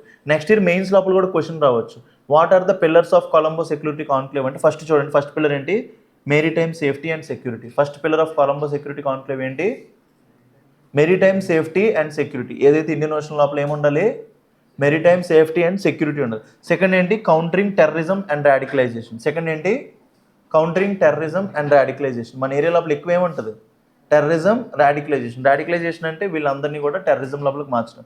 Third ఏంటి, combating trafficking and transnational organised crime. దీని గురించి ఆర్గనైజ్డ్ క్రైమ్. ఆర్గనైజ్డ్ క్రైమ్ అంటే ఈ డ్రగ్స్, ఈ ఏమంటాయి కదా గన్స్, ఇవన్నీ ఎవరైతే చేస్తారో వాళ్ళని ఏమంటాం మనం, ఆర్గనైజ్డ్ క్రైమ్ అంటాం. వాళ్ళని ఆపడానికి. థర్డ్ ఏంటి, సైబర్ సెక్యూరిటీ. ఫోర్త్ దేని మీద ఫోకస్ చేస్తుంది, cyber security and protection of critical infrastructure. And last ఏంటి, humanitarian assistance and disaster relief. ఈ 5 points మీరు ఎక్కడైనా వాడేయచ్చు. ఎక్కడైనా ఓషన్కి సంబంధించి ఏదైనా వచ్చింది అనుకోండి, ఈ 5 points ఫస్ట్ ఏం చేయాలి, మెరైన్ ప్రొటెక్ట్ చేయాలా, కాపాడాలా, కాపాడకూడదా, కాపాడాలి. అందుకే మెరిటైమ్ సేఫ్టీ అండ్ సెక్యూరిటీ అన్నాడు. నెక్స్ట్ ఏంటి, కౌంటరింగ్ టెర్రరిజం కౌంటర్ చేయాలి. థర్డ్ దేన్ని ఆపాలి, ఆర్గనైజ్డ్ క్రైమ్. ఇప్పుడు ప్రెజెంట్ థ్రెట్ ఏంటి, సైబర్ క్రైమ్ కదా, సైబర్ క్రైమ్ ఆపాలి. అండ్ లాస్ట్ ఏంటి, ఎవరికైనా ఏదైనా షిప్ ఏదైనా ఇరుక్కుపోయినా ఏదైనా జరిగిన ఏముండాలి, హ్యూమానిటేరియన్ అసిస్టెన్స్ ఉండాలి. ఈ 5 కదా, ఈ 5 ఉంటే చాలు. సో పార్టిసిపేషన్ అండ్ రిప్రజెంటేషన్కి వస్తే నెక్స్ట్ కొలంబో సెక్యూరిటీ కాన్క్లేవ్ గురించి రాయండి. కొలంబో సెక్యూరిటీ కాన్క్లేవ్ ఏంటో రాయాలి కదా, రాయండి. కొలంబో సెక్యూరిటీ కాన్క్లేవ్ అని రాయండి. మెంబర్స్ ఎవరెవరు అంటే ఇండియా, ఎవరెవరు రాయండి, కొలంబో సెక్యూరిటీ కాన్క్లేవ్ మెంబర్స్ ఎవరెవరు, ఇండియా. మ్యాప్ ఉంది చూడండి అక్కడ, ఇండియన్ ఓషన్ మ్యాప్ ఉంది. ఇండియా, మాల్దీవ్స్. నెక్స్ట్ ఎవరు, మాల్దీవ్స్. థర్డ్ ఎవరు, మారిషియస్. ఫోర్త్ ఎవరు, శ్రీలంక. ఫిఫ్త్ ఎవరు, బంగ్లాదేశ్. సిక్స్త్ ఎవరు, లాస్ట్ ఎవరు, సిచిల్స్. కొలంబో సెక్యూరిటీ కాన్క్లేవ్ మెంబర్స్ ఎవరెవరు, ఇండియా, మాల్దీవ్స్, మారిషియస్, శ్రీలంక, బంగ్లాదేశ్, సిచిల్స్. పాకిస్తాన్ ఉందా లేదా, లేదు. భూటాన్ ఉందా, భూటాన్కి సీఏ లేదు, అది ఎందుకు ఉంటుంది, అర్థమైందా. ఎగ్జామ్ లోపల ఇలాగే పెడతాడు, కొలంబో సెక్యూరిటీ కాన్క్లేవ్ లోపల ఎవరెవరు మెంబర్స్ అని అడుగుతాడు, శ్రీలంక, భూటాన్ యాడ్ చేస్తాడు. భూటాన్ రైట్ అవుద్దా, అవద్దు. భూటాన్కి ఏం లేదు, సీ లేదు. నెక్స్ట్ పాకిస్తాన్ యాడ్ చేస్తామా, చేయము. ఎందుకు, పాకిస్తాన్ లోపల ఏముంది, టెర్రరిజం ఉంది. ఓకేనా. కొలంబో సెక్యూరిటీ కాన్క్లేవ్ మెంబర్స్ ఎవరెవరు, ఇండియా, మాల్దీవ్స్, మారిషియస్, శ్రీలంక, బంగ్లాదేశ్, సిచిల్స్. వీళ్ళందరూ కూడా చూడండి ఇక్కడే ఉన్నారు. వీళ్ళందరూ ఎక్కడ ఉన్నారు, ఇక్కడ ఇండియన్ ఓషన్ రీజియన్ లోపల ఉన్నారు. గెస్ట్ కంట్రీస్ ఎవరు, మలేషియా వచ్చింది. ఈ సంవత్సరం ఎవరు వచ్చింది, మలేషియా. వీటి గురించి మాట్లాడారు అనమాట, మ్యారిటైమ్ థ్రెట్స్, రాడికలైజేషన్, వాటి గురించి మాట్లాడారు. క్లియరా. Prelims question, consider the following countries, India, Sri Lanka, Maldives, Mauritius, Seychelles. How many of the above are full time members of Colombo security conclave. Answer ఏంటవుతుంది చెప్పండి. India, Sri Lanka, Maldives, Mauritius, Seychelles. ఈ 5 countries లోపల ఎవరు full time members, అందరూనా, లేకపోతే నలుగురా, ముగ్గురా, ఇద్దరా, ఏంటి, 4, 3, 5, 2? Malaysia అక్కడ లేదు కదా, మాల్దీవ్స్. అందుకే చెప్తున్నాను, ఎగ్జామ్లో దొరికిపోతారు. ఎమ్మంటే మలేషియా అనుకోదు, అక్కడ ఏమన్నాడు, మాల్దీవ్స్. సో ఆన్సర్ ఏమవుతుంది, all 5 are members of Colombo Security Conclave. ఆన్సర్ ఏమవుతుంది, all 5, C. And last article for today. So TGPSC Group 2 course కూడా ఉంది, interested candidates can take the course. And last article, India Israel ink term of reference for trade talks. ఎవరు, India, Israel ఏం చేద్దాం అనుకుంటున్నారు, term of reference. So చూడండి, మనకి అన్నిటికన్నా కింద లెవెల్ ఏముంటుందంటే ప్రిఫరెన్షియల్ ట్రేడ్ అగ్రిమెంట్ ఉంటుంది. అన్నిటికన్నా లోవర్ లెవెల్ ఏముంటుంది, ప్రిఫరెన్షియల్ ట్రేడ్ అగ్రిమెంట్. దాని మీద ఉండేదాన్ని ఏమంటామంటే ఫ్రీ ట్రేడ్ అగ్రిమెంట్. నేను చాలాసార్లు చెప్పాను, ప్రిఫరెన్షియల్ ట్రేడ్ అగ్రిమెంట్ లోపల ఏ లిస్ట్ ఉంటుంది, పాజిటివ్ లిస్ట్. మనం ఫ్రీ ట్రేడ్ అగ్రిమెంట్ చేసుకునే ముందు చేసుకునే అగ్రిమెంట్ని ఏమంటాం, ప్రిఫరెన్షియల్ ట్రేడ్ అగ్రిమెంట్. అందులోపల ఏముంటుంది, పాజిటివ్ లిస్ట్. ఈ గూడ్స్ మీద కస్టమ్ డ్యూటీస్ ఉంటాం, మిగతా అన్నింటి మీద కస్టమ్ డ్యూటీస్ ఉంటాయి. దాన్ని ఏమంటాం, ప్రిఫరెన్షియల్ ట్రేడ్ అగ్రిమెంట్. తర్వాత ఫ్రీ ట్రేడ్ అగ్రిమెంట్ అంటే ఏంటి, మొత్తం అన్ని గూడ్స్ మీద అసలు ట్యాక్స్ కస్టమ్స్ డ్యూటీస్ ఉండవు. సో అక్కడ ఏముంటుంది అంటే నెగిటివ్ లిస్ట్ ఉంటుంది. అక్కడ ఏముంటుంది, నెగిటివ్ లిస్ట్. నెగిటివ్ లిస్ట్ అంటే ఏంటి, ఆ గూడ్స్ మీద ఆ గూడ్స్ మీదే ట్యాక్స్లు వేస్తారు, మిగతా గూడ్స్ మీద ట్యాక్స్ లేదు. అంటే ఫర్ ఎగ్జాంపుల్ ఇండియాకి అగ్రికల్చర్ ఇంపార్టెంటా కాదా? సో ఇజ్రాయెల్ నుంచి అగ్రికల్చర్ గూడ్స్ చీప్గా వస్తే ఇండియన్ అగ్రికల్చర్ మార్కెట్ దెబ్బతిందా? సో అలాంటప్పుడు ఇండియా అనేది ఏం చేస్తుంది, అగ్రికల్చర్ ప్రొడక్ట్స్కి ఇజ్రాయెల్ నుంచి వచ్చిన వాటికి ఎఫ్టీఏ లోపల చోటు ఇవ్వదు. అందుకే ఎఫ్టీఏ లోపల ఏ లిస్ట్ ఉంటుంది, నెగిటివ్ లిస్ట్ ఉంటుంది. సో ఇప్పుడు ఇండియా ఇజ్రాయెల్ ఏం చేసుకోబోతున్నారు, India and Israel signed terms of reference. So వీళ్ళు ఫ్రీ ట్రేడ్ అగ్రిమెంట్ యొక్క టర్మ్స్ ఆఫ్ రెఫరెన్స్ చేస్తారన్నమాట. ఎవరెవరు, India and Israel. So next year అడుగుతాడు, India and Israel has signed free trade agreement అంటే right అవుద్దా wrong అవుద్దా? India and Israel have free trade agreement అంటే right అవుద్దా రాంగ్ అవుద్దా? ఎందుకు రైట్ అవుద్ది, ఇంకా ఫ్రీ ట్రేడ్ అగ్రిమెంట్ సైన్ చేసుకోలేదు, ఇంకా టర్మ్స్ ఆఫ్ రెఫరెన్స్ మాట్లాడుకోవాలి, తర్వాత సైన్ చేయాలి. India doesn't have free trade agreement with Israel. Questions ఎట్లనే అడుగుతాడు, ఇండియా ఫ్రీ ట్రేడ్ ఇజ్రాయెల్తో ఫ్రీ ట్రేడ్ అగ్రిమెంట్ ఉందా లేదా, ప్రెజెంట్ లేదు, ఫ్యూచర్ లోపల రావచ్చు. అందుకే ఏం సైన్ చేసుకున్నాం, terms of reference. Right. The announcement was made by union ministry, ఎవరు, పీయూష్ గోయల్, అతను ఎవరు, commerce ministry, leading 60 member business చేశారనమాట. So what is all about the terms of reference గురించి రాసుకోండి. India Israel terms of reference, India Israel terms of reference for free trade agreement, India Israel terms of reference for free trade agreement. First ఏంటి, market access. Market access అంటే Israel నుంచి వచ్చిన goods India లోపల బాగా sale అవ్వాలి, India నుంచి ఇజ్రాయెల్కి వెళ్ళిన goods బాగా ఇజ్రాయెల్ లోపల సేల్ అవ్వాలి, దాన్ని ఏమంటాం మనం, మార్కెట్ యాక్సెస్. సెకండ్ ఏంటి, elimination of tariff and non tariff barriers. దేని గురించి మాట్లాడుతున్నాడు, elimination of tariff and non tariff barriers. అంటే టారిఫ్ అంటే ఏంటి, ట్యాక్స్లు. నాన్ టారిఫ్ అంటే ఇప్పుడు మిమ్మల్ని, మీ మీద నేను ట్యాక్స్ చేయను, సినిమాకి మీరు రావచ్చు, ఫ్రీగా రావచ్చు అని చెప్పాను. బట్ ఏం చెప్పానంటే సినిమాకి మీరు రావాలంటే గోల్డ్ చైన్, గోల్డ్ వాచ్ అన్నీ వేసుకొని రావాలన్నాను. సో ఇండైరెక్ట్గా మిమ్మల్ని ఏం చేస్తున్నాను, నేను రెస్ట్రిక్ట్ చేస్తున్నాను. బట్ టారిఫ్ వేసుకోదు, ఏమేసి, అదర్ రెస్ట్రిక్షన్స్. సో మెయిన్గా ఎక్స్పోర్ట్స్ ఇండియా నుంచి అగ్రికల్చర్ గూడ్స్ వెళ్తాయి కదా, మన దగ్గర క్వాలిటీ ఉండవు, మన దగ్గర డిసీజెస్ ఉంటాయనేసి మనం ఏం చేస్తారు, ఆపిస్తుంటారు. వాటిని ఏమంటారు, నాన్ టారిఫ్ బ్యారియర్స్. వాటిని కూడా ఎలిమినేట్ చేయడం. థర్డ్ ఏంటి, ఇన్వెస్ట్మెంట్ ఫెసిలిటేషన్. థర్డ్ ఏంటి, దేని మీద ఫోకస్, ఇన్వెస్ట్మెంట్ ఫెసిలిటేషన్ అంటే ఇజ్రాయెల్ వాళ్ళు ఇండియా లోపల ఫ్రీగా ఇన్వెస్ట్మెంట్ పెట్టుకోవచ్చు, ఇండియా వాళ్ళు ఇజ్రాయెల్ లోపల ఫ్రీగా ఇన్వెస్ట్మెంట్ పెట్టుకోవచ్చు. నెక్స్ట్ ఏంటి, కస్టమ్ ప్రొసీజర్స్. ఎంత ట్యాక్స్లు తగ్గించుకున్నా కస్టమ్ ఆఫీస్ దగ్గర ఏముంటుంది, క్లియరెన్సెస్ అనేవి ఈజీగా ఉండాలి. సో అందుకోసం దేని గురించి మాట్లాడుతుంది, కస్టమ్ ప్రొసీజర్ సింప్లిఫికేషన్. నెక్స్ట్ ఏంటి, innovation and technology transfer. Israel దగ్గర టెక్నాలజీ ఉందా లేదా, ఫుల్గా ఉంది టెక్నాలజీ. ఆ టెక్నాలజీ ఇండియాకి కావాలి కదా. So innovation and technology transfer. Next ఏంటి, promotion of trade in services లోపల కూడా ట్రేడ్ చేసుకోవడానికి. బట్ కింద ఒక పాయింట్ రాశాడు చూడండి, it also records an important assurance from the Israel side నుంచి మనకు ఒక ఇంపార్టెంట్ ఇష్యూరెన్స్ ఇచ్చారు. ఏంటి, they will not seek market access in India's sensitive agriculture sector. అందులో అప్పుడు రారంటారు, dairy, rice, wheat and sugar. ఎందుకు మన ఇండియా లోపల ఈ మార్కెట్ అనేది మనకు బాగా ఇంపార్టెంట్, చాలామంది ఫార్మర్స్ వీటి మీద డిపెండ్ అవుతున్నారు. ఎందుకు, మిల్క్ లోపల ఎన్నో పొజిషన్లో ఉన్నాం మనం, ఫస్ట్. వీట్ లోపల రాసుకోండి, సెకండ్. వీట్ వరల్డ్ లోపల ఎన్నో పొజిషన్, సెకండ్. రైస్ లోపల సెకండ్. Sugar first. గట్టిగా తినడం, షుగర్ తెచ్చుకోవడం, ఓకేనా. మంచి గులాబ్ జాములు ఇవి అవి తింటూ ఉంటారు. నిన్నే సిద్ధు గారు తిన్నాడు 6 kg. ఏంటి, మిల్క్ లోపల ఎన్నో పొజిషన్ ఉన్నాం, first. Rice second, wheat second, sugar first, పాలు ఫస్ట్, చేప సెకండ్, గుడ్లు, ఎగ్ థర్డ్. అంతే. ప్రిలిమ్స్ క్వశ్చన్కి వచ్చేయండి. With reference to India's trade relation consider the following statement. India recently signed terms of reference with Israel to formally begin negotiations for free trade agreement. ఇక్కడ ఏమన్నాడు, free trade అగ్రిమెంట్కి negotiation start. అంటే మన ఇద్దరి మధ్య ఏం లేదు, ఫ్రీ ట్రేడ్ అగ్రిమెంట్ ఇప్పటికి లేదు. First statement right or wrong,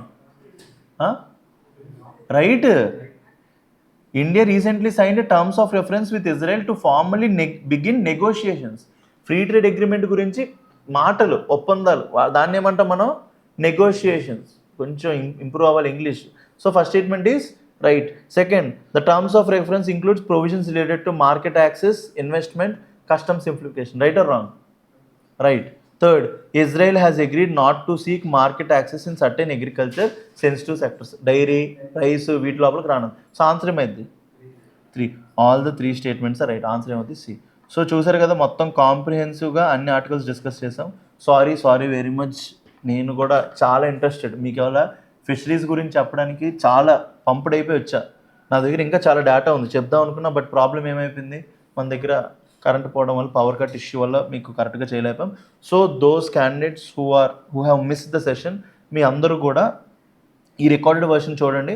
maximum coverage చేసాం, స్లోగా చేసినా సరే మొత్తం మ్యాక్సిమం కవర్ చేయడానికి ట్రై చేసాం. Please use this session. ఈ సెషన్ ఏదైతే ఉందో మంచిగా యూజ్ చేసుకోండి, మీ యొక్క ప్రిపరేషన్కి చాలా హెల్ప్ అవుతుంది. Important articles. ఫస్ట్ ఆర్టికల్ దేని గురించి మాట్లాడాం? President, governor. ఏ ఆర్టికల్స్ డీల్ చేసాం అందులో? ఆర్టికల్ 200, 201, 143, 142 ఈ అన్ని ఆర్టికల్స్ డీల్ చేసాం. సెకండ్, ఇండియా ఫిషరీస్లో ఎన్నో పొజిషన్లో ఉన్నాం మనం? ఆక్వాకల్చర్. సెకండ్, ఎగ్ లోపల థర్డ్, మిల్క్ లోపల ఫస్ట్, ఏపీ ఫిషరీస్ లోపల ఫస్ట్, ఎగ్ లోపల ఏపీ ఎగ్ లోపల very good first position. Rice లోపల సెకండ్, వీట్ లోపల సెకండ్. ఈ అన్ని పొజిషన్స్ క్లియర్ కదా? యూఎస్ నుంచి ఏ మిసైల్స్ తెచ్చుకోబోతున్నాం? జావ్లిన్, ఇంకొకటి ఏంటి? ఎక్స్కాలిబర్. పేరేంటి? ఎక్స్కాలిబర్. జావ్లిన్ అనేది ఏంటి? Anti tank missile. ఎక్స్కాలిబర్ అనేది జీపీఎస్ గైడెడ్ మిసైల్. ఓకేనా? Third, Ajit Doval. Colombo security conclave లోపల మెంబర్స్ ఎవరెవరు? ఇండియా, శ్రీలంక. మీకు ఎగ్జాంపుల్ సింపుల్గా చెప్పిన, ఎప్పుడైనా కంట్రీస్ని ఎలా గుర్తుపెట్టుకోవాలంటే ఫస్ట్ బార్డరింగ్ గుర్తుపెట్టుకోండి. ఇండియా పక్కన ఎవరు ఉంటారు? రైట్ అండ్ లెఫ్ట్ సైడ్ ఎవరు ఉంటారు? బంగ్లాదేశ్. ఇండియా కింద ఎవరు ఉంటారు? శ్రీలంక దాటాక మాల్దీవ్స్ దాటాక మారిషియస్ దాటాక సిచెల్స్. ఈ 6 కంట్రీస్ ఇట్లా గుర్తుపెట్టుకోండి. అప్పుడు మీ మైండ్ కూడా ఏం పెట్టుకుంటుంది? ప్యాటర్న్స్ గుర్తుపెట్టుకుంటుంటుంది. నేషనల్ సెక్యూరిటీ అడ్వైజర్ ఎవరు ప్రెసెంట్? అజిత్ దోవల్. సాగర్ కవచ్ ఇండియాకి యూఎస్కి మధ్య ఎక్సైజా? కాదు. ఎవరెవరికి మధ్య? ఇండియా కోస్ట్ని ప్రిజర్వ్ చేస్తున్న అందరికీ, నేవీ, కోస్ట్ గార్డ్ అందరూ కూడా ఇన్వాల్వ్ అయ్యారు. ఇంకా ఇండియా ఇజ్రాయెల్ అనేది ఫ్రీ ట్రేడ్ అగ్రిమెంట్ గురించి సైన్ చేసుకుందాం మనం. ఓకే కదా అందరికీ? So okay guys, will meet tomorrow. Sorry for the delay. నేను చాలా ట్రై చేశా, బట్ కరెంట్ పోయింది, ఏం చేయలేం. Okay guys.